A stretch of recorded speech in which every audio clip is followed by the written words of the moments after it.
Vi el video en el que anuncias que vas por la secretaría y hablas de las 10 verdades de... Ajá. O sea, porque yo te soy 100% honesto, yo veo ese video y como que me da un poco de pedo, güey, el que ya mencionas el tema de obradoristas y como que ciertas verdades, como que se me hace hasta sectoso, güey. Y eso eso ahorita al principio del capítulo te platiqué que me había metido en problemas una vez que hablé de Morena. A ver. Y tiene que ver con eso, güey. Te platico brevemente. Yo hace que serán unos 5 años, tenía una línea de contenido político. Y en un video en uno de esos videos, saqué uno de esos videos y se titulaba No votes por el PRI, que era, no me acuerdo en su momento la razón exacta, pero no importa cuando leas esto, no votes por el PRI. Pero era un título de cierta forma amarillista que resaltaba un punto que yo quería hacer, que eso lo he hecho varias veces. También me metió en pedos con los americanistas, por ejemplo, en un video que se llama Odio a la América, güey, que realmente era una crítica a Televisa, y lo que yo buscaba hacer con ese video era dar a entender que... Sí, clickbaitero, güey. Que se me hacía una hipocresía que el enemigo público número 1 de la sociedad es Televisa y el equipo más popular de México es el América. Básicamente eso decía. Pero bueno, hago este video en el que digo que le digo a la gente que no vote por el PRI en las próximas elecciones, que es un video que en este momento no haría por el discurso, y ahí tenía yo 22 años y tenía poca experiencia, y muchos candidatos de Morena se empezaron a colgar de ese video y lo reposteaban en sus Facebooks diciendo por eso vota por Morena. Entonces se dio esta fachada de que yo estaba apoyando al partido, güey. Entonces yo hago un video que se llama No votes por Morena. ¡Hijo! Para atacar esas personas que estaban compartiendo el video. Y la premisa de este video era más que nada atacar pues la comunicación que va, creo que desde el nombre del partido, que se llama Morena, que se me hace una forma barata de conectar con la gente, güey, ese título, que pues puedes decir que es un acrónimo o es un... Lo es. Sí, pero pues es un bacrónimo más que un acrónimo, ¿no? O sea, es un antes de sacar las palabras, sacaron el título Morena, ¿no? En inglés está este concepto que se llama backronym, que no se existe en español, que primero tienes la palabra y luego le inventas las palabras que le dan sentido. En ese detalle, déjame te digo. En el discurso del desafuero de Andrés Manuel López Obrador, en abril de 2005, él ya habla del Movimiento de Regeneración Nacional. ¿Y no crees que tenía Y él ya estaba en el PRD. Okay. Y le tomó 9 años salirse del PRD de ese 2000... No, 10 años. O sea, en el discurso ya dice Movimiento de Regeneración Nacional. Dice específicamente... este movimiento por la transformación nacional. Le puedo haber puesto MPT, bueno, no sé pero qué. el periódico Regeneración, que es además en honor al nombre del periódico de los hermanos Flores Magón, revolucionarios, digamos, no es muy consistente en el tiempo la manera en la que él ha entendido el presidente López Obrador. Ahora, mira, voy a hacer un ejemplo. No estoy diciendo que no es coherente con el discurso que ha compartido. En México, la segunda identidad política más poderosa, digamos, la más compartida, más allá de ser mexicano, es ser guadalupano. Somos además un país fundado alrededor de la idea del mestizaje, con toda la violencia colonial que eso trae, de discriminación y de racismo. Somos un movimiento. Sí estamos pensando regenerar la vida pública incorporando valores morales al quehacer político. No solamente somos tuercas y tornillos, también somos corazón. Pues dentro de ese revoltijo, así como de las chicas superpoderosas de azúcar, flores y muchos colores, pues así fue el movimiento, la regeneración de la vida pública, un pueblo herido que busca recuperar su sentido nacional. No, desde el punto de vista de marketing es de los mejores nombres que se me puede ocurrir. O sea, le dio al clavo, güey. Nada más. Es muy bueno. Es un gran nombre. Porque conecta con un chingo de gente por default y tiene que ver con eso que dices. Nada más que, no sé, como que se me hace...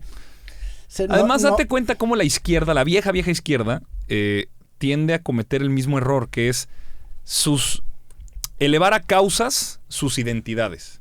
Entonces, el Movimiento Nacional por la Defensa de los Campesinos Agrarios, Obrero Revolucionarios de Cintalapa, Chiapas, el... Y ahí están, ¿no? Defendiendo sus cotos, sus identidades. Movimiento Agrario Campesino Popular Revolucionario de Trabajadores del Campo en Cintalapa, Chiapas. Pues ¿eso qué? Movimiento de Regeneración Nacional.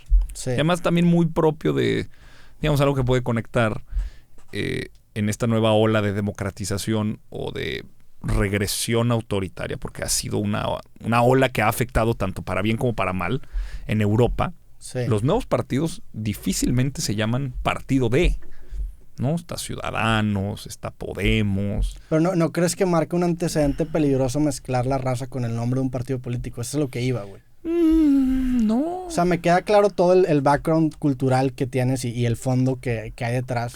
Si se llamara hombres blancos heterosexuales por el poder, o digamos, poder blanco.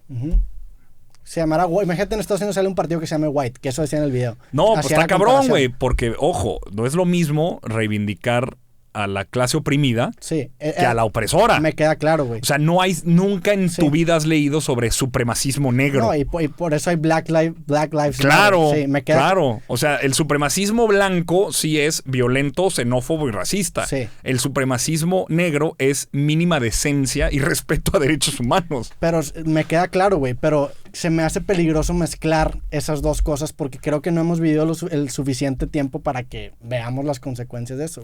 Pero es que estás reivindicando al de abajo. Sí. O sea, nunca es peligroso hablar en nombre del oprimido, del humillado. Me queda claro, güey. O sea, no le estás dando más poder al poder. Sí. Le estás dando voz a quien históricamente, además en un país construido alrededor de la violencia colonial, o sea, aquí nos vinieron a partir la madre blancos europeos.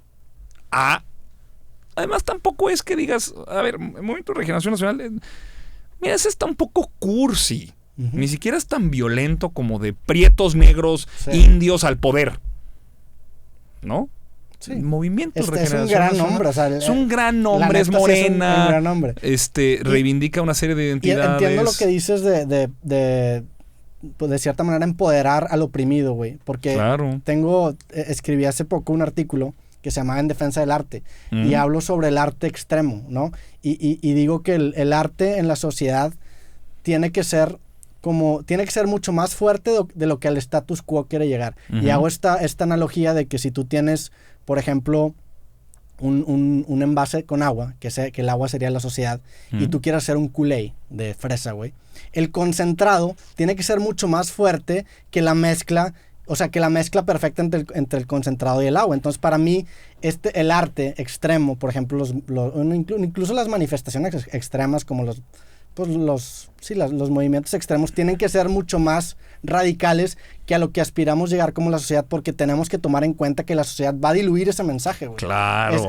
Entiendo en ese caso. Sí, aspira a lo imposible. Sí. Seamos realistas, pidamos lo imposible, decía el Che Guevara. Entonces, tiene un poco ese juego. Pues es que solamente teniendo una referencia así podemos aspirar a movernos en política. O sea, nadie en política, nadie te puede decir, quiero convocar al pueblo de México para hacer una reforma de ley. Quiero convocar al pueblo de México para tener 3 nombramientos específicos del Tribunal Administrativo de lo Contencioso en Chihuahua. No, te prometen la vida, la estrella, el universo. Vamos a emancipar a la clase trabajadora y vamos a sacar adelante el proyecto nacional y el progreso habrá de surcar este mar de libertades. Me queda claro que, funciona, güey. Pero claro. ¿qué tan correcto es hacer eso? Porque también no solo es correcto, es necesario. Político que no emocione. Porque si no emociona. No, güey, es que la política tiene que vender futuro. Sí. Me tiene que decir que este mundo vale la pena vivirse. Que no es un pinche mundo horrible, jodido, en donde nada hay sentido. Pero si se lo vendes ya con exageraciones y mentiras. O sea, ¿tú crees en ese caso que el fin justifica los medios? Por interesar a la gente en la política. No. Prometes de más. Yo te quiero ofrecer un horizonte compartido que si tú y yo luchamos para llegar a él, lo lograremos ver. ¿Te late? Va. Eso es política. La determinación sobre quién, cuándo y dónde usa qué recursos, para qué cosa, también es política. Entonces, toda la determinación que implique interacción con la otra persona, otro ser humano, es política. Y claro que vivimos a base de ilusiones. Tú, no podrías soportar la absurda realidad, la inmensidad absurda que te rodea. Sí, el sinsentido de la vida. Si no tuvieras tú una serie de mentiras en las que tú mismo te cuentas. Claro, o sea, Son estas verdades intersubjetivas. Las mentiras que nos contamos. Y eso, digo, hay un libro muy famoso que me gusta mucho que se llama La negación de la muerte, de un güey que se llama Ernest Becker, que ganó el premio Pulitzer en el 71, 72. Okay. Y habla de eso. Dice, el ser humano es el único ser consciente de su propia mortalidad. Un perro no sabe que él se va a morir y que el mundo va a seguir adelante. Entonces, esa realización hace que el ser humano tenga el potencial de volverse... Imagínate la inmensidad de lo absurdo de saber, carnal, polvo eres, polvo te vas a convertir y eres absoluta y completamente insignificante respecto a la inmensidad que te antecede y la inmensidad que te habrá de preceder. Sí. Güey, ¿cómo soportas tal nivel de ansiedad vital? Sí, contándote mentiras. Totalmente, pero mentiras de quiero ser feliz casado con un hombre o una mujer para tener hijos. Quiero construir una familia. Quiero poder tener la oportunidad de ver a mi hermano o a mi hermana graduarse. Este güey lo que dice en el libro es que tienes que resolver ese sinsentido de la vida o esa aceptación de que te vas a morir, entonces te engañes. Y el güey dice que hay 3 formas de engañarse. La primera es la religión, en la que te venden esta narrativa de vida que si tú la sigues al pie de la letra, te recompensan con vida eterna, entonces ya solucionas el problema de que vas a desaparecer. Que también tiene mucho que ver sobre qué valores morales considero valiosos en la medida en la que vivimos en sociedad. Por ejemplo, el cristianismo, el amor al prójimo. No hagas al otro lo que no quisieras que te hicieran a ti. No solamente es una lógica, hombre, no es egoísta. Se hace por principio, porque la misma norma establece que estamos mejor viviendo así, sin importar si el otro gana o tú pierdes.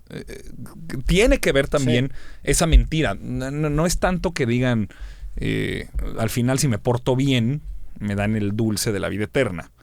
También es una vida jodida. Digo, creo que me ha sentido lo que dices. O sea, realmente esas mentiras surgen de un proceso de mejora continua, de selección natural de las mentiras que escogemos. Pues que porque nos hacen vivir en sociedad. Si no, ¿cómo te reconoces? Por ejemplo, la gran mentira de la idea del Estado-Nación.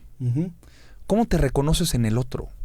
¿Cómo puede dolernos la muerte de un migrante en San Fernando, Tamaulipas, como propia, sin esa mentira que se llama la gran nación? ¿Cómo te puede doler la injusticia cometida en contra de las comunidades indígenas en Pijijiapan, Chiapas? ¿O cómo te puede doler las injusticias de los yaquis en Sonora? Claro. Por hablar de 2 realidades que ni tú ni yo conocemos. O sea, que somos hombres blancos, heterosexuales, flacos, de ciudad urbana, estudiados en la universidad. ¿Qué chingados sabemos de discriminación? Totalmente. Nada, güey, nada. Entonces, ¿cómo te puede doler algo que es tan ajeno a tu realidad? Por la gran mentira que nos contamos de que somos una nación, que compartimos un proyecto político. Más que nación también es la mentira de los derechos humanos. O sea, pero son mentiras que vale la pena... Me queda claro, güey. En las que vale la pena creer. Yo estoy de acuerdo con eso, Que tengas dignidad inherente es una mentira porque nadie te la da más que nosotros. Es una mentira en la que vale la pena creer. Que a ti no te pueden violar, matar, asesinar. Es que yo no estoy cuestionando que esas mentiras no valen. Me queda claro que mi vida se rige con mentiras, güey. O sea, yo creo... Pues sí, si no creyera ninguna mentira me metería un tiro, porque la vida no tendría sentido. Te matas, güey, te matas. No estoy cuestionando eso, lo que estoy cuestionando es que el político juegue con esa capacidad. Pero son ficciones. Sí, yo sé, güey. O sea, si no, ¿qué te digo, güey? Oye, ¿sabes qué? Mira, o sea, por ejemplo, el rito de ir a votar es racionalmente un sinsentido. ¿Por qué chingados la gente va y se forma fuera de una casilla esperando votar por algo que... Aún si no lo hace, no pasa nada. Su voto tiene la más marginal e insignificante incidencia. Sin embargo, ese rito convoca una vez cada 6 años, por hablar de una elección presidencial, a 60 millones de personas. Sí. ¿Qué pedo? ¿Qué hay en esa mentira de que ir a votar importa, que moviliza a 60 millones de personas? Y aquí te va otra, es una frase de un profesor mío que llega a decir... Mira, que la democracia sea el gobierno del pueblo es una mentira. Pero si dejamos de creer en esa mentira, la democracia deja de tener sentido. Claro. O sea, si no tenemos esa aspiración... Es una verdad intersubjetiva. Claro. O sea, si tú descartas el hecho de que la democracia debe ser el gobierno del pueblo, aunque no lo sea, ya nada tiene sentido. Sí. Ya nada tiene sentido. O sea, ya neta, o sea, se acabó. Se acabó el juego de vivir en sociedad. Entonces, son ficciones, y la digo así, ficciones, imágenes que tú estructuras para poder darle orden a esta incertidumbre gigantesca en la que vivimos, de entrada, pues, de dónde venimos, a dónde vamos. No sabemos, simplemente estamos así arrojados en la realidad y de repente obtenemos conciencia y de repente un día de la nada la perdemos. Esas ficciones que te ayudan a estructurar tu realidad, hay ficciones en las que vale la pena creer. Que se puede estar mejor pese a que todo indique lo contrario, sí. Lo decía el presidente, por ejemplo, eso me gusta mucho de él, sus mensajes en El Grito. Viva la esperanza en el porvenir. Si uno no tiene esperanza en el porvenir, te ahoga la inmensidad trágica del hoy. Sí. O sea, si no creemos que podemos estar mejor, no hay que te levante de la cama, cabrón. Pues O sea, puedes cambiar tu definición de mejor, güey. No, adáptala como quieras. A lo que quieras, sí. Lo que mejor signifique. Lo que te haga sentido. Lo que te dé a ti sentido, Sí. whatever floats your boat, güey. O sea, lo que a ti te sirva, güey. Si perdemos esa idea de ilusión, güey, no hay poder humano que te levante la cama. Sí. Vayas a hacer un podcast, vayas a programar un software, vayas a ir a barrer la calle, dar clases, ir a la maquila, viajar, dar un concierto, lo que tú quieras, sea cual sea tu realidad. Sí. Si pierdes esta ficción de que se puede estar mejor, y ahí es donde entra la política. Pues digo, también te puedes argumentar que las necesidades fisiológicas también son ese motor, güey. Que eso sí no creo que sea un invento. Claro, pero no somos perros, güey. Sí, pero... O sea, cagar, comer, coger, Ujú. tenemos la Sí. necesidad. Pero eso lo tienen los perros. Pero ahí estás hablando que ya tenemos un motor por default de seguir estando vivos. Me queda claro que la construcción y la generación de valores intrínsecos sobre otras cosas que construyamos le dan un significado muy cabrón a la vida. Lo bello, Lo bello, lo bueno, la humanidad, es la lo humanidad. justo. Pues la humanidad. diferencia entre un perro y nosotros, o un grillo y nosotros, o un zorro, un panda rojo del Himalaya nepalí, es la diferencia entre que nuestros impulsos fisiológicos, aún satisfechos, nosotros sigamos siendo infelices. Un perro que come, caga y coge es fantástico, es feliz. Creo que Pascal decía que todos los problemas del hombre surgen porque no es capaz de sentarse en silencio. Sí, La neta. porque la necesidad de entender lo bueno, conocer lo bello y aspirar a lo justo, ideas trascendentes, nos motiva. Nos hace sentir parte de algo más grande por la misma idea de uno, nuestra conciencia de finitud. Dos, nuestra conciencia de realidad. Yo me veo en el espejo y me reconozco como persona. Un perro se ve y se ladra a sí mismo, güey. Esas cosas, ahí entra la política. ¿Dónde puede la política construir esas ficciones en las que vale la pena creer? Y, por ejemplo, la diferencia entre alguien de derecha y de izquierda. Se puede estar mejor si vamos todos juntos de manera incluyente como proyecto nacional, la izquierda. Estoy haciendo una simplificación, pero la derecha puede decir, vamos a estar mejor si el de al lado, el migrante, el gitano, el comunista, el homosexual, el pobre, la mujer, el negro, no están aquí. Y segregamos, separamos, dividimos. A algunos hace sentido, a nosotros no. Por eso nosotros militamos en una idea incluyente de realidad. Por eso nosotros somos un partido del pueblo. ¿Y en el pueblo qué cabe? Todos. Pero, o sea, entiendo la teoría de ese discurso, pero creo que también al decir que ese... O sea, porque regresando al video, güey, el que hiciste sí. de las 10 verdades obradoristas. Sí. O sea, regresando al video, creo que una dices que lo mejor para un obradorista es no hay nada mejor para un obradorista que otro obradorista. O sea, toda corriente o facción es antipopular y por lo tanto no obradorista. Creo que irónicamente al compartir ese tipo de narrativas estás creando una dicotomía que expresa que si tú no crees de esta manera entonces eres extra este sistema justo que estás creando, güey. Justo no, digamos. Así se siente y así me sentí yo regresando al video que hice, así me sentí yo, porque yo cuestioné legítimamente el nombre del partido político y como no creía así me llegó una cantidad de hate que jamás en la vida me había llegado, güey. Tú viviste un fenómeno complicado en las redes, pero digamos... Pero es que eso es lo que... O sea, siento que eso lo genera ese tipo de discursos, güey. Es un discurso político. Que también de cierta forma creo que diosifica la figura de Andrés Manuel López Obrador, que eso se me hace peligroso. Sí la eterniza. O sea, comparto lo bello o sea, comparto la premisa romántica de que tienes que vender una narrativa que le dé esperanza, lo comparto, pero se me hace me da miedo personificar esa esperanza en una sola persona, ¿vale? La redundancia. Sucede alrededor del mundo que grandes líderes trascienden a su mandato y trascienden a su propia vida y en nombre de su ejemplo se construye un movimiento.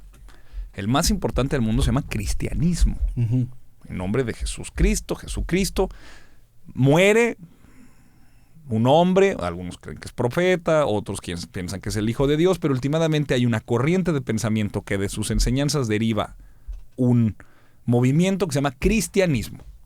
También está, por hacerte otro ejemplo... O sea, pero a lo que voy es que se parece mucho eso que acabas de decir con lo que se está intentando Quítale generar el tema religioso. Quítale el ejemplo. tema religioso. Okay. Las enseñanzas de una persona trascienden su tiempo material de vida y van más allá.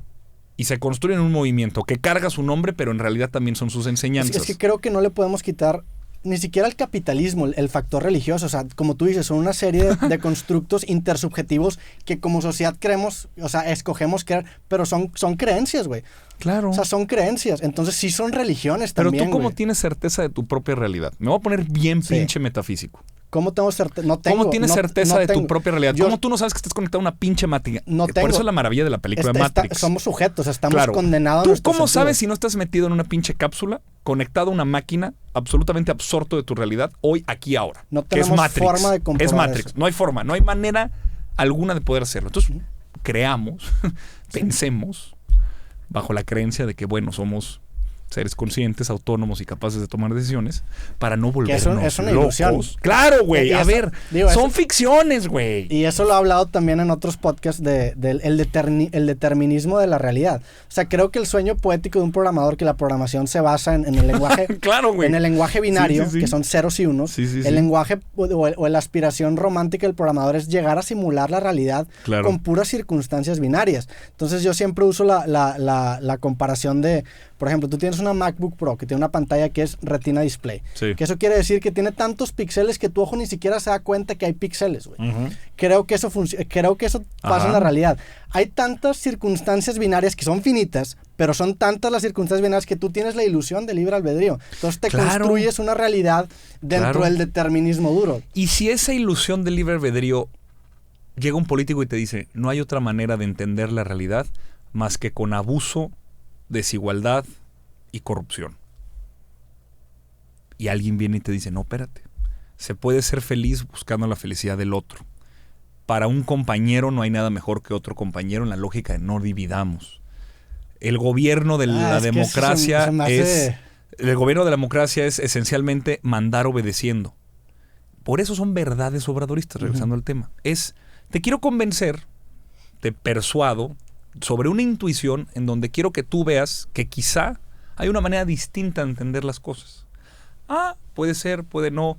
Hoy, esa manera distinta de entender las cosas se llama, por ejemplo, el sentido común de los derechos humanos. Hoy nadie, al menos en el mundo civilizado, considera a un negro o a una mujer cosas. Sí. O a una negra o a una mujer cosas.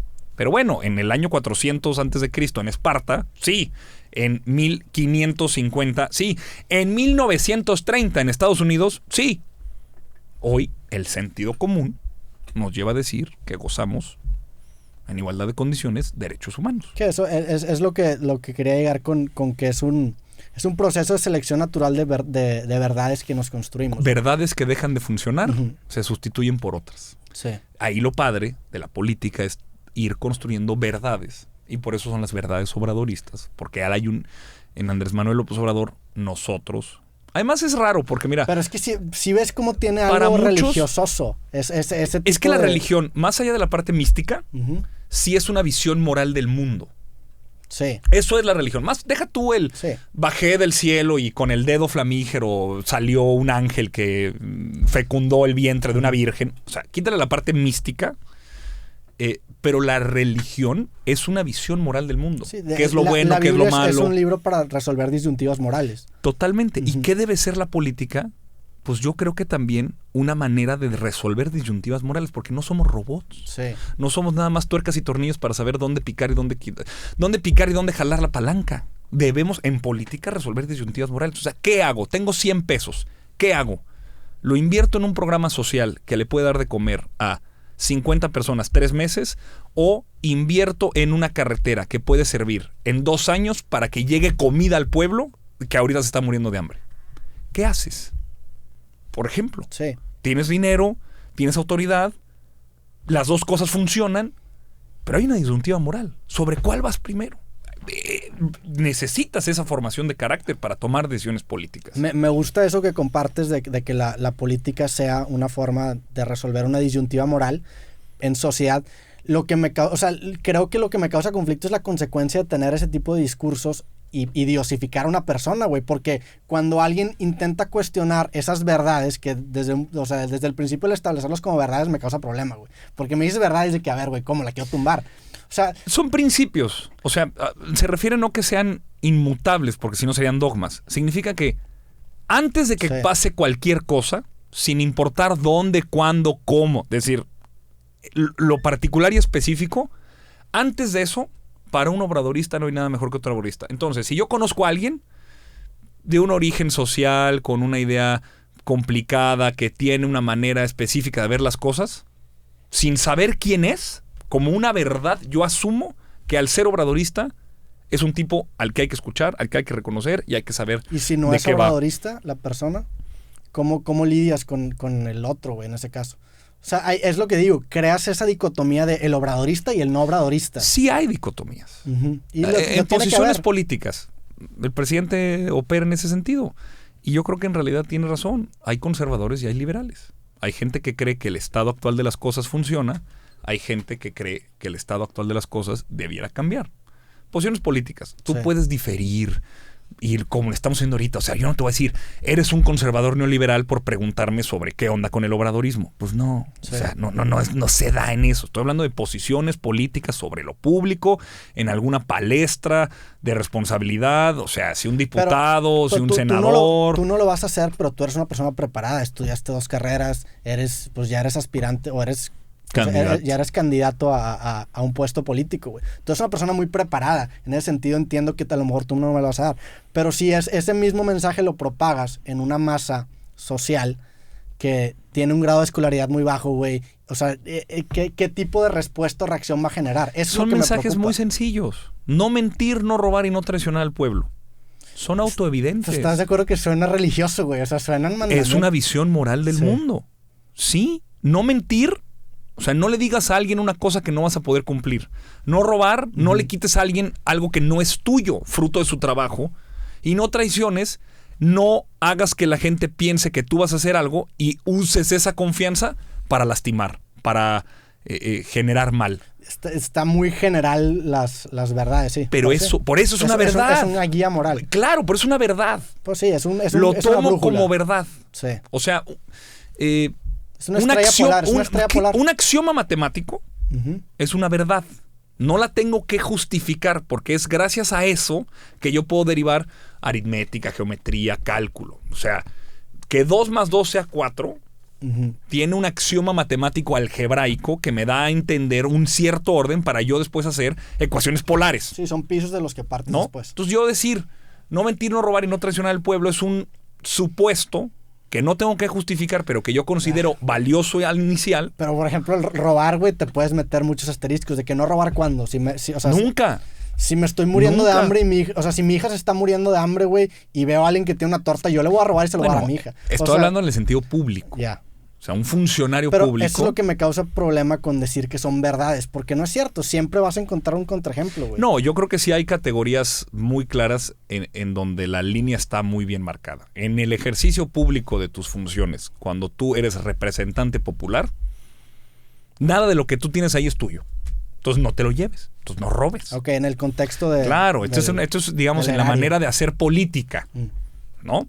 Por ponerte un ejemplo de las verdades obradoristas, que en realidad es el punto 3, no robar, no mentir, no traicionar al pueblo. Es eso, o sea, no es un dogma. Sí. Porque un dogma es incuestionable. Por eso es dogma. El carácter científico y el carácter de verdad en lo social es que puede ser falseable, puede ser contrariado. Esto es una verdad de horizonte, pues, que te oriente en el ejercicio público de tus funciones a qué hacer. Pues lo que no es no robar, no mentir, no traicionar al pueblo, porque nada de lo que tú tienes cuando estás en el gobierno es tuyo, es de la nación, es del pueblo, es del Estado. Entonces ahí sí puede ser muy categórico. No robes. No, pero es que nada más lo necesito para pagar los refrescos del bautizo de mi... No, cabrón. Sí. Pues no es tuyo. Entonces, a eso me refiero. Y además lo hice justo para tratar de recuperar algo más grande. O sea, no importa el partido político y no importan los votos y no importa nada de lo que hoy tenemos concreto y específico, sino hay un por qué y para qué estamos haciendo las cosas. Y el obradorismo sí es una cultura política. Sí estamos aspirando a que sea una manera distinta de entender las cosas en lo más general, para que entonces en cualquier momento en particular, que ahí sí todo cambia, todo es distinto, pues por lo menos saber cómo adaptarnos teniendo eso, verdades, principios, claridad sobre qué queremos y a qué aspiramos. Y eso es mucho más amplio que la lista de afiliados en el INE de los militantes de Morena. Sí, el movimiento obradorista es más amplio. Sí, creo que lo que me causa problema nada más es la palabra verdades. Principios suena un poco más para definir una identidad. La verdad en minúscula. Uh-huh. O sea, una verdad... Mira, siempre pongo este ejemplo. Cuando ¿viste Men in Black, la 1?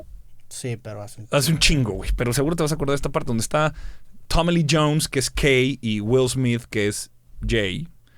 Y está el güey afuera en la banca sentado diciendo, no mames, ¿cómo es que hay una agencia intergaláctica que me quiere reclutar? ¿Qué pedo? Y llega Kay, le dice, a ver, carnal, relájate. Palabras más, palabras menos. Le dice, relájate, güey. Tú hace 1000 años creías que la Tierra era plana. Hace 500 años creías que el Sol giraba alrededor de la Tierra. Pues, güey, hace 1 hora no sabías que había una agencia intergaláctica que vela por la seguridad de los terrícolas. Dale calma. Las verdades cambian. Sí. Entonces, entendamos las 10 verdades del obradorismo con B minúscula. Lo que hoy reconocemos como válido entre el movimiento, en las condiciones en las que nos da sentido este cuerpo teórico de ideas, Sí. pues nos hace sentido hoy. Habremos de cambiar y habremos de ver, pero para eso es orientar un poco qué está pasando en el país alrededor de una visión de mundo.